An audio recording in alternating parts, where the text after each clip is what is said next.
उसमें सलीबी आहिस्ता आहिस्ता 4 रातों से उसने उन लड़कियों को अपने कमरे में नहीं बुलाया था।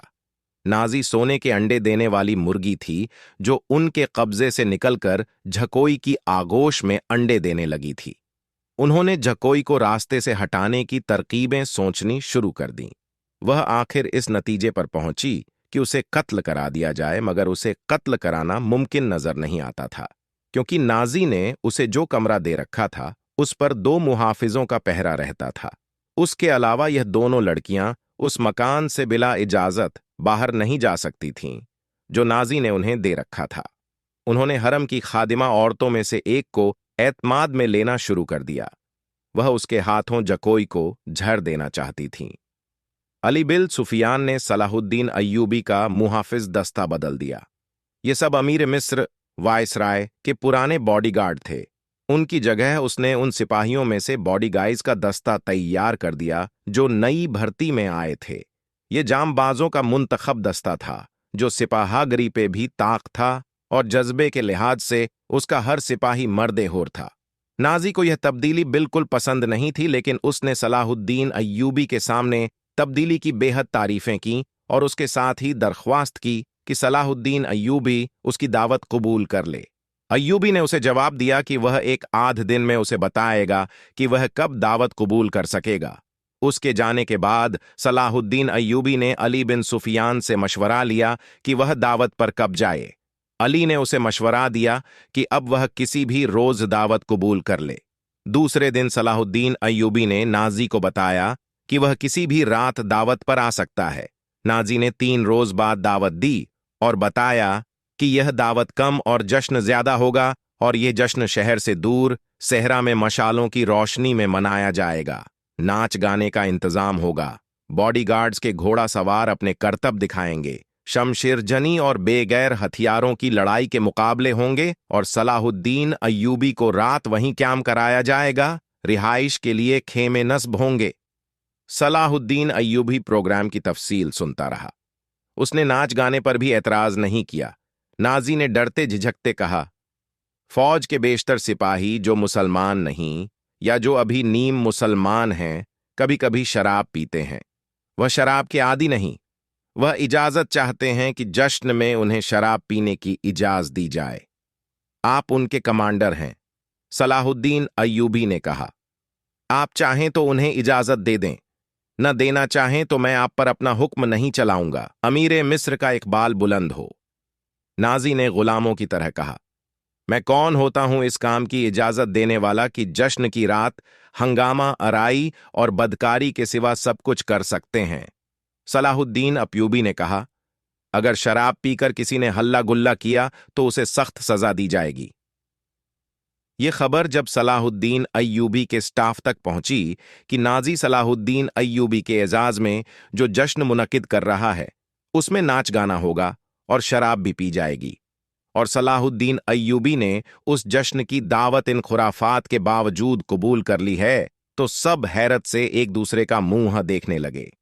किसी ने कहा कि नाजी झूठ बोलता है, वह दूसरों पर अपना रोब डालना चाहता है, और किसी ने यह राय दी कि नाजी का जादू सलाहुद्दीन अय्यूबी पर भी चल गया है। यह राय उन सरबराहों को पसंद आई जो नाजी के हमन वाला और हम प्याला थे। सलाहुद्दीन अय्यूबी ने चार्ज लेते ही उनके लिए ऐश अव इशरत, शराब नोशी और बदकारी जुर्म करार दे दी थी। उसने ऐसा सख्त निजाम रायज कर दिया था कि किसी को पहले की तरह फराइद से कोताही की जुर्रत नहीं होती थी। वह उस पर खपुश थे कि आज नए अमीर मिस्र ने किसी दावत में शराब और रक्स की इजाजत दे दी है, तो कल परसों वह खकुद भी उन रंगिनियों का रसिया हो जाएगा। सिर्फ अली बिन सुफियान था जिसे मालूम था कि इजाजत क्यों दी है। सलाहुद्दीन अय्यूबी ने खुराफात की जश्न की शाम आ गई। एक तो चांदनी रात थी। सहरा की चांदनी इतनी शफाफा होती है कि रेत के झर्रे भी नजर आ जाते हैं। दूसरे हजारा मशालों ने वहां सहरा की रात को दिन बना दिया था। बॉडीगार्ड्स का हुजूम था जो एक वसीय मैदान के गिर्द दीवारों की तरह खड़ा था। एक तरफ सलाहुद्दीन अय्यूबी के बैठने के लिए जो मसनद रखी गई थी वह किसी बहुत बड़े बादशाह का तख्त मालूम होती थी। उसके दाएं बाएं बड़े रूथों के मेहमानों के लिए निहायत खूबसूरत खेमे नस्ब थे। उनसे हटकर एक बड़ा प्रेमा सलाहुद्दीन अय्यूबी के लिए नस्ब किया गया था, जहां उसे रात बसर करनी थी। अली बिन सुफियान ने सूरज गुरूब होने से पहले वहां जाकर खेमे के इर्द गिर्द मुहाफिज खड़े कर दिए थे। जब अली बिन सुफियान वहां मुहाफिज खड़े कर रहा था, नाजी जकोई को आखिरी हिदायत दे रहा था। उस शाम जकोई का हुस्न कुछ ज्यादा ही निखर आया था। उसके जिस्म से ऐसे अंतर की भीनी भीनी बू उठ रही थी जिसमें सेहर का तासुर था। उसने बाल उरियां कंधों पर फैला दिए थे। सफेद कंधों पर स्याही भाईल भूरे बाल जाहिदों की नजरों को गिरफ्तार करते थे। उसका लिबास इस कदर बारीक था कि उसके जिस्म के तमाम नशीब व फराज साफ नजर आते थे। उसके होठों पर कुदरती तबस्सुम अध खिली कली की मानिंद था। नाजी ने उसे सर से पांव तक देखा और कहा, सलाहुद्दीन अय्यूबी पर तुम्हारे जिस्मानी हुस्न का शायद असर न हो। अपनी जुबान इस्तेमाल कर, वह सबक भूलना नहीं जो मैं इतने दिनों से तुम्हें पढ़ा रहा हूं, और यह भी न भूलना कि उसके पास जाकर उसकी लौंडी न बन जाना। इंजीर का वह फूल बन जाना जो दरख्त की चोटी पर नजर आता है, मगर दरख्त पर चढ़कर देखो तो गायब हो जाता है। उसे अपने कदमों में बिठा लेना। मैं तुम्हें यकीन दिलाता हूं कि तुम उस पत्थर को पानी में तब्दील कर लोगी। इसी सरजमीन में क्लूपत्रा ने सिजर जैसे मर्दे आहन को अपने हुस्न व जवानी से पिघलाकर मिस्र की रेत में बहा दिया था। कलूपतरा तुमसे ज्यादा खूबसूरत नहीं थी। मैंने तुम्हें जो सबक दिए हैं वह कलूपतरा की चालें थीं। औरत की यह चालें कभी नाकाम नहीं हो सकती। जकोई मुस्कुरा रही थी और बड़े गौर से सुन रही थी। मिस्र की रेत ने एक और कलूपतरा को हसीन नागिन की तरह जन्म दिया था। मिस्र की तारीख अपने आप को दोहराने वाली थी। सूरज गुरूब हो गया तो मशालें जल उठीं। सलाहुद्दीन अय्यूबी घोड़े पर सवार आ गया। उसके दाएं बाएं आगे पीछे उसके उन मुहाफिजों के घोड़े थे जो अली बिन सुफियान ने मुंतखब किए थे। उसी दस्ते में से उसने 10 मुहाफिज शाम से पहले ही यहां लाकर सलाहुद्दीन अय्यूबी के खेमे के गिर्द खड़े कर दिए थे। साजों ने दफ की आवाज पर इस्तकबालिया धुन बजाई और सहरा अमीर मिस्र सलाहुद्दीन अय्यूबी जिंदाबाद के नारों से गूंजने लगा। नाजी ने आगे बढ़कर इस्तकबाल किया और कहा, आपके जानिसार अजमत इस्लाम के पासबां आपको बसरो व चश्म खुश आमदीद कहते हैं। उनकी बेताबियां और बेकरारियां देखिए, आपके इशारे पर कट मरेंगे। और खुशामद के लिए उसे जितने अल्फाज याद आए उसने कह डाले। ज्यों ही सलाहुद्दीन अय्यूबी अपनी शाहाना नशिस्त पर बैठा, सरपट दौड़ते घोड़े की टापों की आवाजें सुनाई दीं। घोड़े जब मशालों की रोशनी में आए तो सबने देखा कि 4 घोड़े दाएं से और 4 बाएं से दौड़े आ रहे थे। हर एक पर एक एक सवार था। उनके पास हथियार नहीं थे। वह एक दूसरे के आमने सामने आ रहे थे।